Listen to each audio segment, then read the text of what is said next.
बिस्मिल्लाहिर्रहमानिर्रहीम, अस्सलाम वालेकुम। Welcome back to my channel Madiha food vision में। आज मैं अपने दोस्तों के लेके आई हूँ बहुत ही मज़ेदार से पोटैटो स्क्वेयर बाइट्स बनाने की रेसिपी कि मैं इसको किस तरह से बना रही हूँ। ये बहुत ही मज़ेदार इंशाल्लाह बन के तैयार होंगे।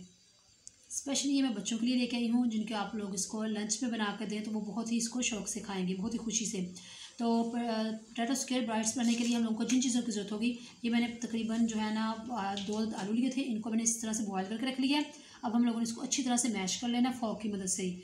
तो मैं आपको बताती हूँ कि मैं इसको किस तरह से कर रही हूँ। साथ में मैंने चीज़ ली है, इसको बिल्कुल छोटे छोटे पीसेस में मैंने काट के रख लिया है। इसमें हम लोग कुटी हुई मिर्च ऐड करेंगे, साथ में मेरे पास कॉर्नफ्लोर है और थोड़ा सा धनिया हम लोग इसको ऐड करेंगे। तो सबसे पहले मैं आलूओं को मैश कर लेती हूँ। अब हम लोगों ने इसको मैश कर लिया आलूओं को, आप लोग देख सकते हैं अच्छी तरह से फ़ोर्क की मदद से किया है हम लोगों ने।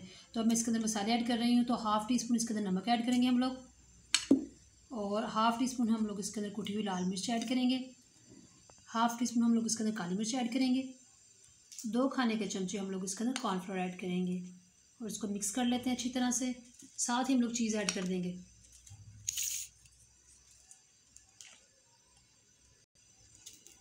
और इसको मिक्स कर लेते हैं अच्छी तरह से। हम लोगों ने धनिया भी थोड़ा सा ऐड किया है। इसको अच्छी तरह से हम लोगों ने मिक्स कर लिया, आप लोग देख सकते हैं। अब मैं इसको किसी भी प्लेट में लूँगी इस तरह से, खाली उसको अच्छी तरह से ग्रीस करूँगी। पहले मैंने प्लेट को हल्का सा ग्रीस कर लिया है। अब मैं इसको उठा के इस तरह से ना इसको प्रेस कर लेती हूँ। इसको इस तरह से हम लोगों ने स्क्वायर की शक्ल में ना जोड़ के रख लिया है सारे मसाले को। तो अब हम लोगों ने इसको कुछ देर के लिए तकरीबन 20 से 25 मिनट के लिए हम लोग इसको फ्रीज़र में रख रहे हैं, ताकि ये अच्छी तरह से ठंडा हो जाए। उसके बाद हम लोग इसकी कटिंग करके इसको फ्राई करेंगे। जी, तो आप लोग देख सकते हैं आधा घंटा हो चुका है मुझे इसको फ्रिज में रखे हुए, और अब मैंने इसको निकाला है और ये काफ़ी हद तक ठंडा हो चुका है। अब मैं इसको पीस कर लूँगी, स्क्वायर की शक्ल में इसको काट लूँगी।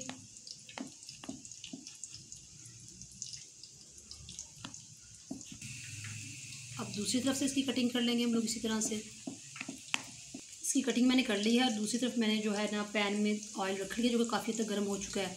अब मैं इसको फ्राई करती हूँ और मैं आपको बताती हूँ किस तरह से मैं इसको फ्राई कर रही हूँ। ऑयल जो है हमारा काफ़ी हद तक गर्म हो चुका है, आप लोग देख सकते हैं इसके अंदर से धुआं निकलना शुरू हो गया है, यानी कि इसकी ये निशानी है कि ये अच्छी तरह से गर्म हो गया है। अब मैंने ये सारे क्यूब जिस तरह से उठाने हैं, स्क्वायर की शक्ल में इसके अंदर रखते जाना है, और इसको मीडियम आंच पे हम लोगों ने 2 से 3 मिनट के लिए अच्छी तरह से दोनों तरफ से फ्राई कर लेना है। बहुत ही ज़बरदस्त से माशाल्लाह ये फ्राई हो चुके हैं। अब मैं इसको निकालने लगी हूँ और मैं इसको डिश आउट करके आप लोगों को इसकी फाइनल लुक दिखाती हूँ। जी, तो आप लोग देख सकते हैं हमारे पोटैटो स्क्वायर बाइट्स बन के तैयार हो चुके हैं। बहुत ही ज़बरदस्त फ्राई हुए, क्रंची से और स्पाइसी से हमारे ये बन के तैयार हुए हैं। आप लोगों ने इसको घर में ज़रूर ट्राई करना, आपके बच्चों को, बड़ों को, सबको ही पसंद आएगा, क्योंकि हम लोगों ने इसमें लाइट सी नमक मिर्च भी ऐड की है, और साथ में जो चीज़ का इसमें हम लोगों ने टेस्ट दिया है वो बहुत ही ज़बरदस्त है। तो आपने इसको ट्राई करना है और मुझे कमेंट सेक्शन में बताना है कि आपको मेरी वीडियो कैसी लगी। वीडियो अच्छी लगी हो तो इसको लाइक करें, शेयर करें। जो लोग नए हैं मेरे चैनल पे, चैनल को सब्सक्राइब करना मत भूलिएगा। अपनी ढेर सारी दुआओं में मुझे याद रखिएगा। नेक्स्ट वीडियो तक के लिए इजाज़त दीजिए। अल्लाह हाफिज़।